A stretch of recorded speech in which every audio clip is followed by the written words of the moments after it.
অনির্দিষ্টকালের জন্য রাজধানীর নতুন বাজারে ব্লকেট কর্মসূচি ঘোষণা দিয়েছেন ইউনাইটেড ইন্টারন্যাশনাল ইউনিভার্সিটির শিক্ষার্থীরা। রোববার থেকে পুরো ঢাকায় ব্লকেট কর্মসূচি দেওয়ারও হুঁশিয়ারি দিয়েছেন তারা। এর আগে সকাল 8:30টার দিকে অবৈধ বহিষ্কারাদেশ প্রত্যাহার সহ 5 দফা দাবিতে নতুন বাজার মোড়ে অবস্থান নেন ইউআইইউ এর শিক্ষার্থীরা। জানান, বিশ্ববিদ্যালয় কর্তৃপক্ষ কোনো আলোচনা ছাড়াই একতরফাভাবে কয়েকজন শিক্ষার্থীকে বহিষ্কার করেছে। এসব শিক্ষার্থীদের বহিষ্কারাদেশ নিঃশর্তে প্রত্যাহার করতে হবে।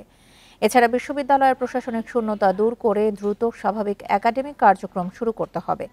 পরে দাবির বিষয়ে শিক্ষার্থীদের সাথে আলোচনা করতে ঘটনাস্থলে যায় বিশ্ববিদ্যালয়ের প্রক্টরিয়াল টিম।